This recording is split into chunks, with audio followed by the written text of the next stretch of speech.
안녕하세요. 원성도 TV를 찾아주셔서 감사합니다. 오늘은 섭리의 수레바퀴 36번째 성문서에 해당하는 욥기와 잠언에 대한 이야기입니다.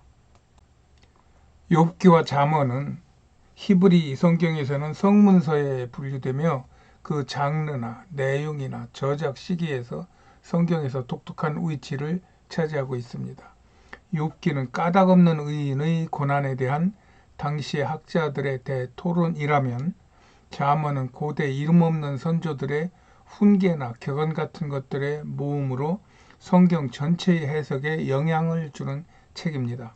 그래서 이 두 책의 주제를 하나로 이렇게 정리를 해 보겠습니다. 먼저 욥기입니다. 욥이란 이름은 박해받는 자 혹은 미움받는 자를 뜻한다고 그럽니다. 그 위치는 구약 그 중간 부분에 있으나 시대는 창세기 시대와 가까운 것으로 보고 있죠.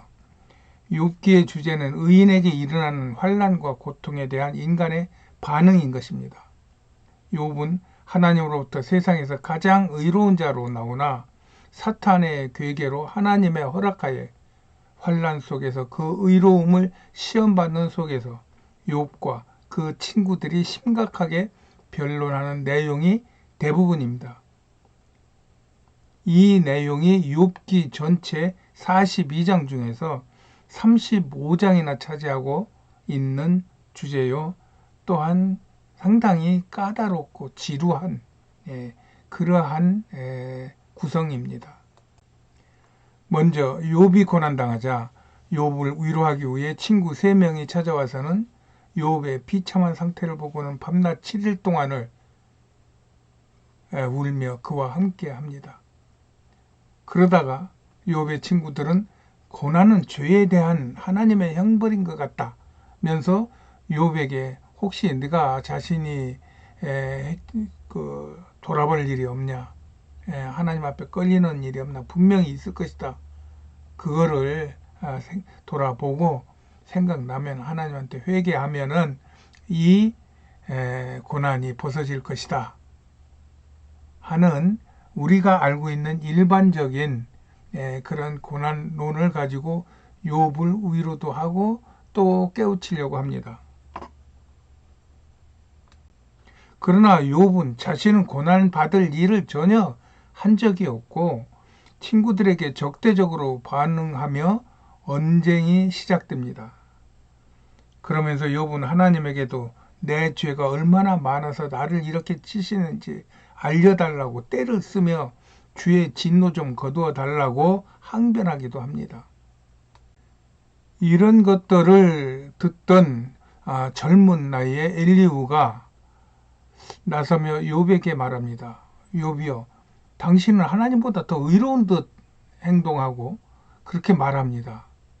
어디 인간의 죄와 하나님의 의가 무슨 상관이 있다고 당신은 당신의 의를 가지고 내 잘못을 지워달라고 합니까? 어찌 당신은 하나님과 논쟁하려고 합니까? 당신은 꼭 이 세상에 악한 사람들이 예수를 모르고 하나님도 모르고 그냥 악한 생각을 하는 사람들이 하는 생각이나 똑같지 않습니까? 하고 다그칩니다. 그때 여호와 하나님께서 나타나셔서 이런 그들에게 그들 앞에서 욥에게 질문을 합니다. 내가 세상을 만들었는데 내가 세상을 만들 때 네가 어디 있었느냐? 며 하나님의 하나님 되심을 말씀하셔요. 그리고 하나님은 내가 내 의를 세우려고 내 공의를 지금 부인하려고 하는데 그게 맞는 일이냐 하면서 욥을 책망하십니다. 그때 욥에게 하나님의 은혜가 임한 것 같습니다. 욥이 고꾸라지면서 하나님의 말씀에 대답 대신에 내가 무지한 말로 하나님께 따졌다고 회개합니다. 그러자 하나님이 욥의 회개를 기쁘게 받아주시고 처음보다 2배의 큰 복을 허락하여 주십니다. 이렇게 욥기의 가르침은 우리가 세상의 기준이나 평가나 그것들의 이해를 통해서가 아니라 하나님과 자신의 만남 안에서 나를 발견하는 것이 목적임을 가르쳐 주는 것입니다. 이렇게 하나님 아버지의 뜻은 이 세상의 어떤 것과도 비교할 수 없는 신비롭고 거룩한 것입니다. 욥이 하나님의 구원의 섭리에 걸려 어려움을 당했다면 그 모든 것이 영광이요 축복이라는 것입니다. 이것은 사도 바울이 자신의 안지를 위하여 반복하여 기도할 때 하나님께서 내 은혜가 내게 족하니 내가 약함을 가지고 나의 일에 충성할 때 영광을 받을 것이라는 그런 고린도 후서 말씀과 같이 욥의 고난에서도 하나님의 영광을 볼 수 있을 것이라는 이야기입니다. 그러며 하나님의 주권적인 사역은 인간에게 유익이 되든 해가 되든 모두가 선한 것임을 깨달아야 합니다. 디모데전서 4장 4절에도 그런 말씀을 하시죠. 하나님이 지으신 모든 것이 선하시다는 말씀입니다.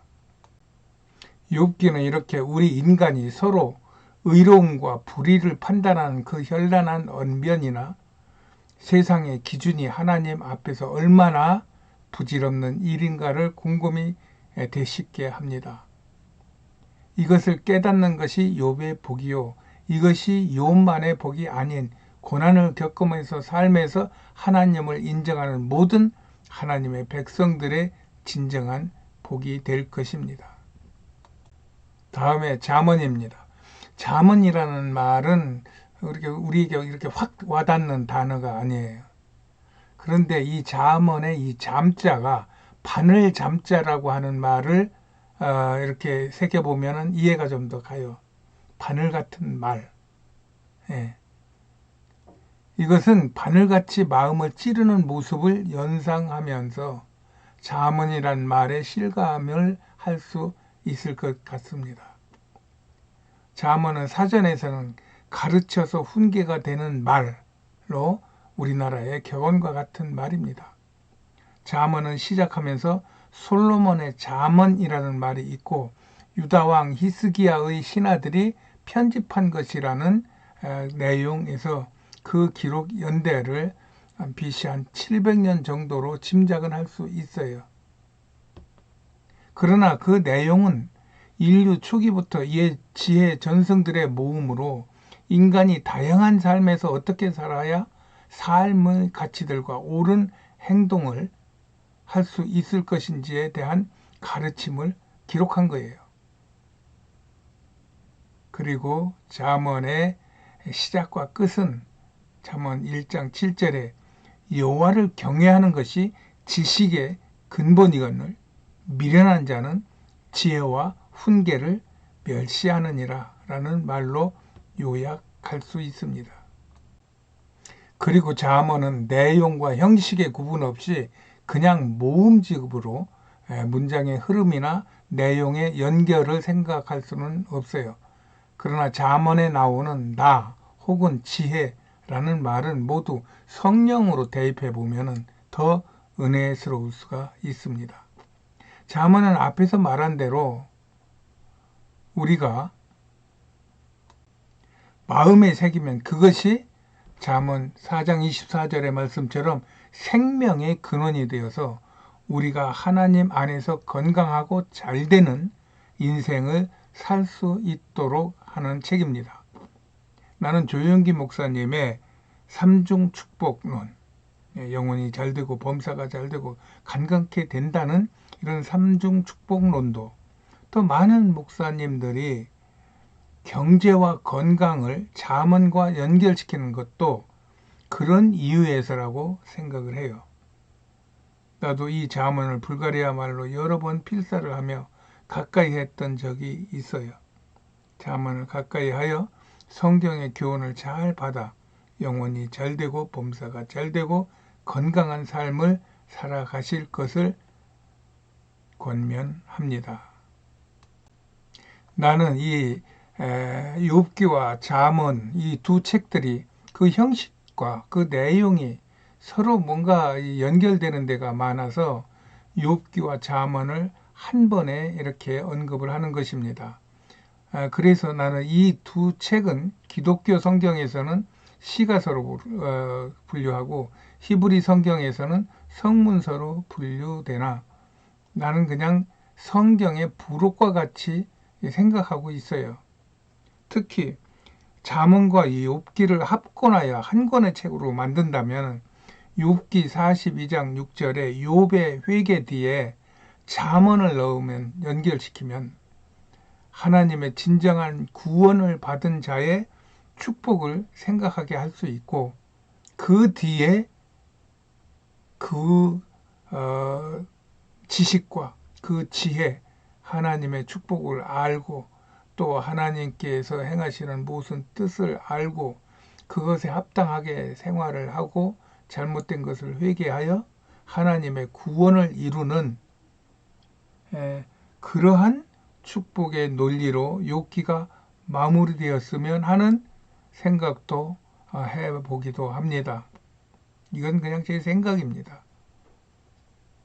이렇게 욥기와 잠언은 서로 가까이 붙여서 좋은 책입니다. 여러분들이 욥기를 읽을 때 잠언을 생각하고 잠언을 읽을 때 욥기를 생각하면서 읽으신다면 훨씬 더 은혜가 될 것입니다. 그런 은혜가 여러분들에게 충만하기를 축복합니다. 예, 오늘은 여기까지 하겠습니다. 안녕히 계세요.